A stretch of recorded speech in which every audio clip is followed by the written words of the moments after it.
Parlons Cheval, le podcast de l'Institut français du cheval et de l'équitation.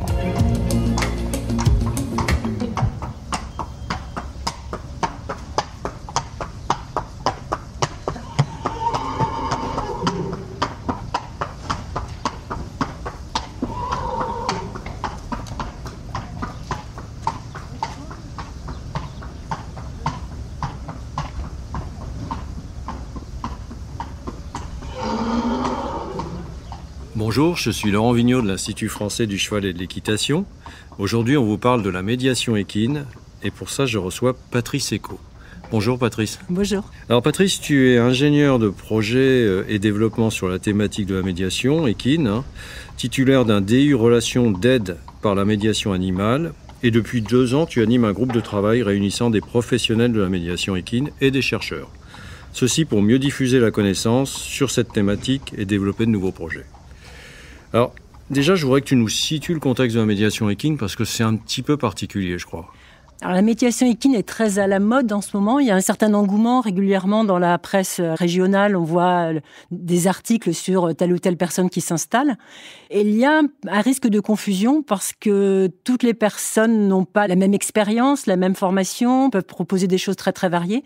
Et les potentiels bénéficiaires ne savent pas vers qui se tourner. Donc c'est peut-être nécessaire d'éclairer ça. On a une absence de réglementation en plus. Alors c'est la médiation animale dans son ensemble qui n'est pas réglementée en France, alors qu'en Italie, par exemple, le ministère de la Santé a mis en place une réglementation spécifique. Chez nous, il s'applique en fait la réglementation propre au sport lorsqu'on met des gens à cheval. On va essayer maintenant de définir ce que c'est que la médiation équine. C'est une démarche d'accompagnement ? Oui, c'est une démarche d'accompagnement qui s'appuie sur la mise en relation intentionnelle des équidés et de personnes en demande. Et l'intervenant, c'est un professionnel spécifiquement formé ? C'est bien un professionnel qui a une formation spécifique en médiation équine. Et les interactions de l'équidé avec le bénéficiaire potentialisent le travail du professionnel. Alors on utilise tout type d'équidé pour la médiation équine ? Alors on peut en effet utiliser le cheval, le poney, l'âne, et ils sont choisis en fonction du bénéficiaire et de l'objectif de la séance. On entend souvent dire que le cheval guérit, mais ce n'est pas le cas. Non, le cheval c'est pas magique, il faut plutôt considérer le cheval comme le partenaire du professionnel, comme un médiateur entre le bénéficiaire et l'intervenant médiation équine. Alors si on s'intéresse maintenant à l'historique de cette discipline, la médiation équine, ça remonte à très très loin, car dès l'Antiquité, l'équitation est considérée comme une activité favorable pour la santé humaine ? Oui, dans les écrits, Hippocrate vante les bénéfices du fait de monter à cheval. Xénophon aussi lui reconnaît des vertus thérapeutiques. Et puis ensuite, c'est Diderot, dans son encyclopédie, qui a consacré tout un chapitre sur les bienfaits de l'équitation, donc pour se maintenir en bonne santé, voire retrouver la santé. Alors, la médiation, telle qu'on la connaît aujourd'hui, elle naît dans les années 60, je crois. Oui, c'est l'histoire de Lise Artel, qui est très connue dans le monde de la médiation équine. Donc, cette jeune femme était championne de dressage danoise. Elle a contracté la poliomyélite. Elle est restée lourdement handicapée suite à ça. Et sa kinésithérapeute l'a fait travailler intensivement, en particulier à cheval. Et au bout de 3 ans, elle avait retrouvé la mobilité de son tronc. Et au bout de 6 ans, elle participait aux Jeux Olympiques d'Helsinki. Et elle a été médaille d'argent en dressage. Ouais, une performance exceptionnelle, effectivement. Oui. Alors ça, là, on est en 52, et la thérapie avec les chevaux, elle apparaît en France et en Europe, plutôt dans les années 70 ? Parce que suite à ce cas exceptionnel, un petit peu a eu une incidence importante. Donc, l'effet a été moins rapide qu'aujourd'hui parce qu'il n'y a pas les médias d'aujourd'hui. Mais donc, progressivement, à gauche, à droite, les uns les autres se sont intéressés à ce qu'avait fait cette kinésithérapeute, en particulier dans les pays du Nord, en Suède, en Norvège, en Angleterre aussi. Et les Français aussi sont allés voir ce qui se passait dans ces différents pays. Et c'est en 70, en effet, qu'il y a eu vraiment le début de la médiation équine en France avec la création de l'Association nationale de rééducation par l'équitation, l'André. L'André, ouais. L'André qui est créé par Hubert Lallery, un kinésithérapeute, et René de Lubersac. Oui, et René de Lubersac, c'est aussi une figure importante dans le monde de la médiation équine. Alors l'André devient ensuite Andy Cheval, en 77, je crois. Oui. En fait, l'histoire, comme toutes les associations, il y a toujours des problèmes de statut. Il faut représenter tout le monde. Donc, c'est toujours très compliqué. Donc, l'histoire a fait évoluer les statuts. Donc, c'est devenu l'association Andy Cheval, qui après, donc ça c'était en 77, et qui a ensuite encore évolué.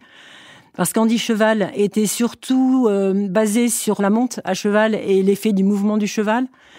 Et d'autres, en particulier René de Lubersac, trouvaient aussi que le cheval pouvait apporter beaucoup de choses quand on était à côté du cheval, à pied, cette relation entre l'homme et le cheval. Et donc René de Lubersac a créé une autre association, la FENTAC. La FENTAC, oui, en 2001. Hein. Oui, tout à fait. Alors, en 2003, la FFE, elle s'y intéresse également ? Oui, parce que dans le monde du parasport, il est régi surtout par deux entités, la Fédération des sports adaptés et Handisport. Et certains sports, dont l'équitation, ont reçu une délégation du ministère des Sports pour gérer directement cette discipline-là pour les personnes en situation de handicap. Et donc là, ça commence par le paradressage, je crois. Voilà. Alors ensuite, il y a différentes évolutions. La discipline s'organise un petit peu. Il y a la création de Cheval et Diversité en 2017. Oui, ça c'est récent. Ouais, et en 2018, on a le syndicat interprofessionnel des praticiens de la médiation équine. Oui, ce syndicat donc a pour objectif de fédérer, là encore, les professionnels de la médiation équine. Alors, on l'a évoqué tout à l'heure, Patrice, la médiation équine, elle occupe différents champs, une grande diversité. C'est pas un seul métier en soi. Il y a combien de domaines qu'on peut distinguer ? Alors, on peut distinguer 5 domaines. Le domaine du soin, là, on parle d'équithérapie. Alors, l'équithérapie, c'est le soin psychique. Même si on a besoin, on passe dans ce soin par le contact aussi corporel, mais c'est autour du soin psychique. On parle aussi, dans le domaine du soin, d'hypothérapie. Là, on est plutôt sur du soin somatique, sur le travail de la chaîne musculaire. Donc, c'est encore autre chose. Donc, il y a aussi les domaines d'accompagnement éducatif et psychosocial. Oui, alors là, pour être plus concret, on peut peut-être parler d'exemples avec le travail que font les éducateurs spécialisés, les éducateurs sportifs, les équiciens également. Et là, on peut être, par exemple, avec des adolescents qui ont des difficultés par rapport au respect des cadres, d'un cadre, par exemple. Il y a le domaine du coaching aussi. Alors ça, c'est bien développé, le coaching avec le management d'entreprise, mais aussi du développement personnel. On a 2 types d'équi-coaching, on va dire. Alors, il y a aussi le domaine de la pratique sportive adaptée. Donc là, c'est la pratique d'un sport de loisir pour des personnes qui sont en situation de handicap. Et il faudra soit adapter la pédagogie, soit adapter le matériel. Handicap moteur ou mental. Oui, ce sont 2 types de handicaps différents. Alors, il y a un nouveau domaine aussi qui émerge, c'est l'équitation santé. Alors là, on n'est pas dans le soin, on est plutôt dans la prévention. Et c'est la politique aussi actuelle du bouger 30 minutes par jour. L'objectif est de motiver des personnes éloignées de la pratique sportive par des activités autour du cheval. Les mettre en mouvement. Et là aussi, pour essayer d'imaginer les séances que l'on peut faire, c'est autour de l'équifile. Le travail à pied, à côté du cheval et la complicité qu'on peut établir avec le cheval. Donc on met le cheval en mouvement et ça nous met nous-mêmes en mouvement. Donc oui, alors une grande diversité effectivement d'activités autour de la médiation. Par contre, il y a une nécessité de ne pas travailler seul dans son coin. Il faut mieux être en réseau. Oui, parce qu'une personne même très bien formée, même avec beaucoup d'expérience, elle va avoir du mal peut-être à avoir le même feeling avec des enfants, des adolescents ou des personnes âgées. Être vraiment très à l'aise avec tous ces publics différents. Donc il faut savoir orienter une personne vers un autre professionnel quand on se sent un peu limité dans sa pratique. Il ne faut pas hésiter à se remettre en cause. Alors je voudrais maintenant qu'on s'attarde un petit peu plus sur le partenaire cheval. C'est quand même la base dans cette discipline. Le cheval qui doit être, tu l'as dit tout à l'heure, adapté à son bénéficiaire. Il peut être de différentes natures, de différents formats, ce cheval. Oui, le cheval, s'il est monté par exemple, il faut qu'il soit porteur. Mais pas trop grand, parce que le professionnel est à côté du cheval, il faut qu'il puisse tenir la personne qui est à cheval, par exemple. Il ne faut pas qu'il soit trop large, parce que ce ne sera pas confortable pour le bénéficiaire. Et puis, il ne faut pas non plus qu'il soit trop vif. Donc, on a pas mal de contraintes. Mais dans d'autres situations, on peut avoir besoin d'avoir un cheval réformé de course, par exemple, pour faire de la médiation équine, parce qu'il va avoir évidemment un autre comportement que le brave poney, et on va pas avoir les mêmes réactions. Enfin, ça va être intéressant pour le professionnel de confronter la personne à l'un ou à l'autre. Enfin, et dans certains cas, on va utiliser un poney ou un âne. Et l'âne aussi peut être très rassurant pour certaines personnes parce que le cheval peut faire peur. Même un petit poney peut faire peur. Il faut vraiment pouvoir proposer le cheval qui convient à la personne à un moment donné. Parce qu'elle pourra aussi évoluer, la personne. L'équidé de la médiation, il interagit aussi avec les bénéficiaires ? Alors, c'est le principe de la médiation équine, c'est cette interaction. Et donc, si le bénéficiaire a des émotions, le cheval aussi, lui, ressent des choses. Il a sa propre perception de la séance. Et éventuellement, le cheval va pas forcément toujours très bien vivre les séances. Alors justement, là, tu touches un point sensible. On s'intéresse évidemment au bien-être de ce cheval. Donc comment fait-on aujourd'hui pour prendre en compte cette condition de bien-être ? Alors, il faut observer son cheval, en fait. Il faut apprendre à observer le cheval. C'est vrai qu'on a un peu l'habitude de dire si le cheval mord ou tape, il n'est pas adapté. Mais il y a des fois, quand il ne bouge pas, ça ne veut pas dire qu'il n'est pas en souffrance. Et il y a donc une étude qui a été faite dernièrement pour essayer d'objectiver un petit peu la chose. Donc, sur des tests de sensibilité faits sur des chevaux d'un même club qui soit avaient des enfants régulièrement dans des séances classiques de centre équestre, soit à d'autres moments de la semaine, des enfants en situation de handicap. Et le laboratoire de recherche de l'Université de Rennes donc, a mis en évidence que les chevaux qui faisaient de la médiation équine étaient plus sensibles, avaient une réactivité tactile plus sensible, en particulier au niveau de l'arrière-main. C'est un projet qui a été soutenu par le Conseil scientifique de la filière équine. l'IFCE, oui. Alors, il y a aussi une grille d'évaluation du comportement, justement, que tu évoquais tout à l'heure, qui a été mise au point, qui va permettre aussi de déceler d'éventuels problèmes chez le cheval. Oui, cette grille-là, on pourra bientôt la mettre à disposition de tout un chacun sur le site de l'IFCE, sur Wikipédia.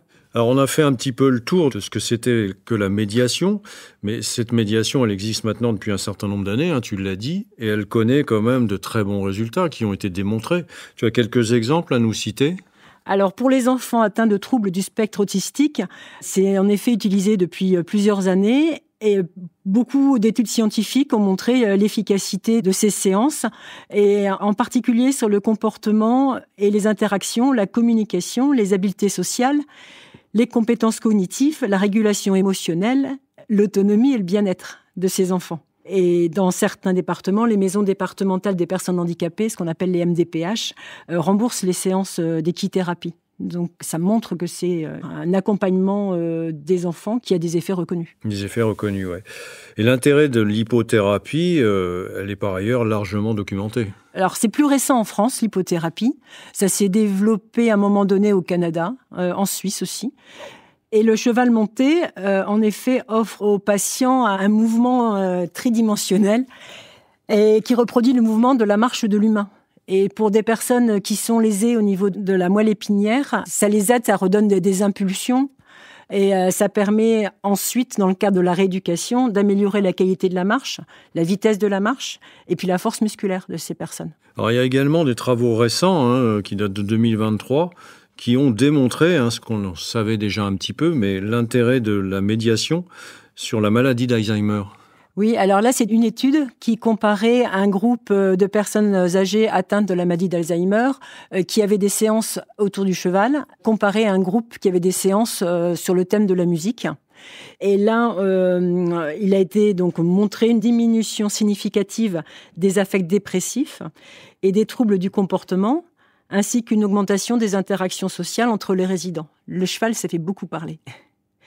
Et ces travaux se poursuivent dans le cadre d'une thèse. Oui, une thèse qui est là aussi financée en partie par le Conseil scientifique. Oui, tout à fait. Et dernièrement, sur, je crois, Ambroise, avec l'Université de Tours, il y a également des travaux qui ont mis en avant l'intérêt pour des collégiens en difficulté de la médiation. Alors là, c'était des enfants en difficulté scolaire qui ont généralement une assez mauvaise image d'eux parce qu'on leur a souvent dit qu'ils n'étaient pas bons en classe et on les a souvent dévalorisés. Et leur proposer des activités autour du cheval, ils se découvrent d'autres compétences, ils s'entraident également et globalement, ils s'améliorent leur estime d'eux, la coopération et ils mettent en place aussi des stratégies différentes. Et ces modifications des processus psychologiques peuvent être réinvesties en classe. Donc on trouvait ça très intéressant et on souhaite aussi poursuivre ces études-là. Alors Patrice, on arrive à la fin de notre entretien. Si on voulait retenir quelques idées essentielles sur la médiation, on a vu que son intérêt était largement démontré. Il y a quand même quelques points de vigilance à avoir, notamment sur le volet économique. Alors la question, est-ce que c'est un métier? Être intervenant en médiation équine, est-ce que c'est vraiment un métier? Est-ce que c'est une spécialisation d'un professionnel qui pourrait être enseignant d'équitation, qui pourrait être kinésithérapeute ou éducateur spécialisé? Et en fait, un métier, peut-être qu'il faut pouvoir en vivre. Et là, il nous manque des données économiques sur une structure type d'équithérapie, avec combien de chevaux pour pouvoir, comme je vous disais tout à l'heure, proposer une variété de chevaux en fonction des potentiels bénéficiaires. Après, il y a aussi des investissements à faire. Il faut avoir des structures accessibles aux personnes en situation de handicap. Il faut, si possible, avoir un petit manège pour la pratique.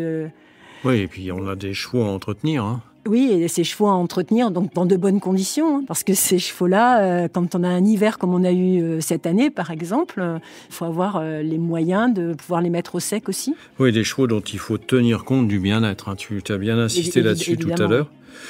Également, on pourrait continuer la recherche aussi, peut-être sur cette problématique de la relation entre le cheval et l'humain. Alors, il y a déjà eu des études un petit peu ces temps-ci sur les perceptions des chevaux qui ont été menées à l'INRA. J'espère qu'on pourra avancer sur les relations entre l'homme et le cheval, savoir mieux comprendre cette communication non verbale entre nous et le cheval. Oui, pour mieux utiliser justement cette relation homme-cheval dans le cadre de la médiation équine. Oui, c'est tout à fait ça. Merci Patrice. Merci Laurent. Si vous souhaitez en savoir plus sur le sujet, rendez-vous dans la description du podcast où vous trouverez des liens utiles sur notre site equipedia.ifce.fr. Vous pouvez aussi nous rejoindre sur notre groupe Facebook Equipedia Sciences et Innovation Équine pour plus de contenu. Pour ne manquer aucun épisode, abonnez-vous, partagez, commentez et n'hésitez pas à laisser 5 étoiles sur Apple Podcasts et Spotify. À très vite pour un nouvel épisode.